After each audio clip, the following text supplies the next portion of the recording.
नमस्कार दोस्तों, स्वागत है आपके अपने YouTube चैनल पर। मैं आपका दोस्त रुद्र दामन। आज के वीडियो का टॉपिक है यह जानने में कठिनता कि कोई हिंदू क्यों है। तो इसके पीछे की कहानी को हम जानते हैं इस वीडियो के माध्यम से। तो चलिए बिना समय गवाए हुए हम शुरू करते हैं। भारत समुदायों का समूह है। इसमें पारसी, ईसाई, मुसलमान और हिंदू हैं। इन समुदायों का आधार प्रजातीय नहीं, यह वास्तव में धार्मिक है। ऐसा सोचना एक सतही विचार है। यह जानना मजे की बात है कि कोई पारसी एक पारसी क्यों है, एक ईसाई ईसाई क्यों है, एक मुसलमान मुसलमान क्यों है और एक हिंदू क्यों है।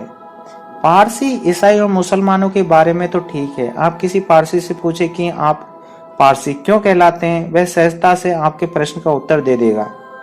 वह कहेगा कि वह जरथुस्त्र का अनुयायी है, इसलिए वह पारसी है। यही सवाल किसी ईसाई से किया जाए तो उससे भी जवाब देने में कठिनाई नहीं होगी। वह ईसाई है क्योंकि वह ईसा मसीह में विश्वास रखता है।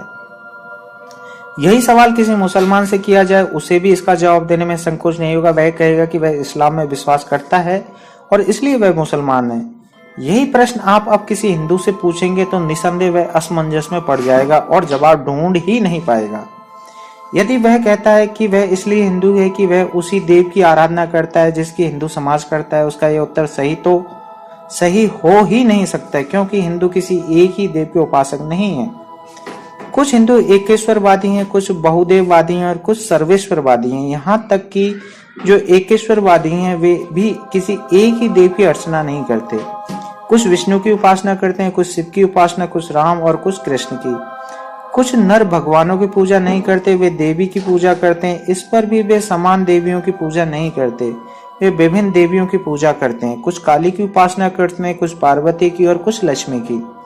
अब देखें बहुदेववादियों को, वे समस्त भगवानों की पूजा करते हैं। वे विष्णु और शिव की पूजा करेंगे तो राम और कृष्ण की भी। वे काली, पार्वती और लक्ष्मी की पूजा करेंगे। एक हिंदू शिवरात्रि का व्रत रखेगा जो शिव के लिए परम पावन है।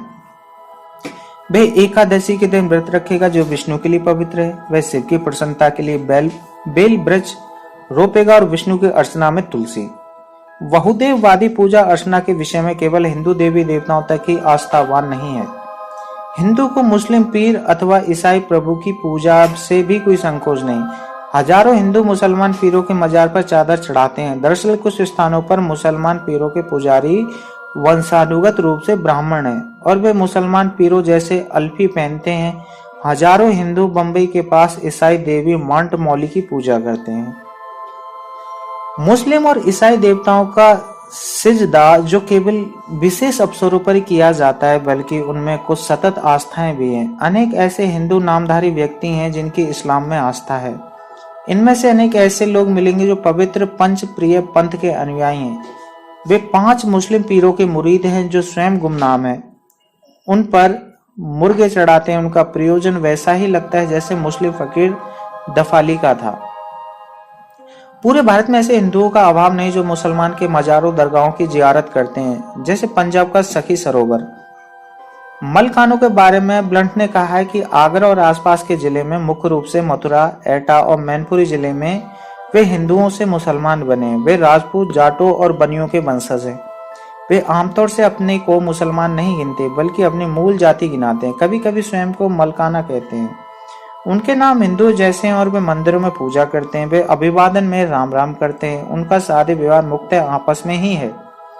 दूसरी तरफ वे मस्जिदों में नमाज अता करते हैं, खतना कराते हैं, मुर्दों को दफनाते हैं और जान पहचान के मुसलमानों के साथ खाते पीते हैं। गुजरात में ऐसे कई संप्रदाय हैं जैसे मटिया, कुनवी, जो अपने मुख्य अनुष्ठानों में ब्राह्मणों को बुलाते हैं, परंतु पीराना संत इमाम शाह और उनके उत्तराधिकारियों के मुरीद हैं। शेख लोग अपने यहाँ शादी विवाह में पंडित और काजी दोनों को बुलाते हैं। मोमिन सुन्नत कराते हैं, मुर्दों को दफनाते हैं और गुजरात में कुरान पढ़ते हैं, लेकिन अन्य कार्यों में उनके रीति रिवाज हिंदुओं जैसे हैं। यदि कोई कहता है कि वह इसलिए हिंदू है कि उसे हिंदू धर्म में आस्था है, तो उसका उत्तर सही नहीं हो सकता है, क्योंकि सत्य यह है कि हिंदुओं का कोई निश्चित पंथ नहीं है। जो हिंदू समझे जाते हैं उनके विश्वास एक दूसरे से अत्यंत भिन्न है, अपेक्षाकृत ईसाइयों और मुसलमानों के।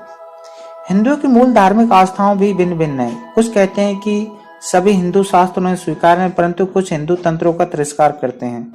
कुछ लोग वेदों को प्रमुखता से मानते हैं तो दूसरे को कर्मवाद और पुनर्जन्म में गहरी आस्था है।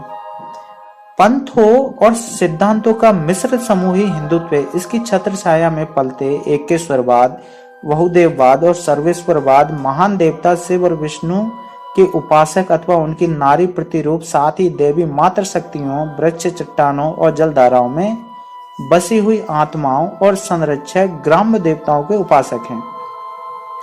ऐसे व्यक्ति जो अपने देवताओं को सर्व प्रकार की बलि देते हैं और ऐसे व्यक्तियों को जो अहिंसक हैं और जिन्हें बद शब्द से ही घृणा है, जिनको धार्मिक अनुष्ठानों में मात्र प्रार्थनाएं और मंत्रोच्चारण सम्मिलित हैं, और ऐसे भी हैं जो धर्म के नाम पर अकथनीय आडंबरों में लिप्त हैं और इसमें उनका बाहुल्य जो कुल मिलाकर शास्त्र द्रोही है, और उनमें कई तो ब्राह्मणों की सत्ता नकारते हैं अथवा कम से कम उनके धर्माचार्य गैर ब्राह्मण हैं। यदि कोई यह कहता है कि वह अन्य हिंदुओं के समान रीति रिवाज अपनाता है इसलिए वह हिंदू है, तो भी झूठ है, क्योंकि सभी हिंदुओं के रीति रिवाज एक समान नहीं है। उत्तर भारत में सपिंड गोत्र में विवाह की प्रथा नहीं है, परंतु दक्षिण में मामा भांजी और मामा फूफी आदि के बहन भाइयों में वैवाहिक संबंध प्रचलित है। नारी के सतीत्व के नियम के संबंध में सर्वोच्च मान्यता है। कुछ जातियों में इसमें अत्यंत ढील दी गई है, विशेष रूप से विवाह पूर्व। कहीं कहीं यह भी चलन है कि लोग अपनी कन्या को धार्मिक कदाचार के लिए समर्पित कर देते हैं। कुछ क्षेत्रों में नारी स्वतंत्र है तो कहीं कहीं पर्दासीन है, कुछ स्थानों पर वे लहंगा पहनती है तो कहीं सलवार आदि। यदि वह यह कहता है कि वह इसलिए हिंदू है कि वह जाति प्रथा को मानता है, उसका यह उत्तर भी संतोषजनक ढंग से स्वीकार नहीं किया जा सकता। यह बिल्कुल सत्य है कि किसी हिंदू को इस बात से कोई गरज नहीं कि उसके पड़ोसी की क्या आस्थाएं हैं, पर यह जानना उसका परम धर्म है कि वह उसके साथ खान पान कर सकता है या नहीं। दूसरे शब्दों में इसका अर्थ यह हुआ कि जातिवाद हिंदू धर्म की आत्मा है। जो व्यक्ति किसी मान्यता प्राप्त हिंदू जाति से संबंध नहीं है वह हिंदू हो ही नहीं सकता। यही इतिश्री नहीं है। उनकी मात्र जात पात में आस्था ही पर्याप्त नहीं, जात पात तो ईसाई और मुसलमानों में भी दीमक की तरह घुसी है। खान पान में बेशक न हो, शादी व्यवहार में तो वह सर्वव्यापी है, परंतु इसी कारण वे हिंदू नहीं कहलाते। उनमें दोनों बातों को होना आवश्यक है।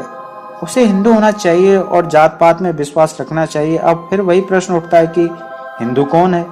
इस संदर्भ में हम जहां के तहां खड़े हैं। क्या प्रत्येक हिंदू के समक्ष यह प्रश्न नहीं कि उसके अपने धर्म के बारे में इतनी ऊहा-पोहा क्यों है, इतनी उलझन क्यों है?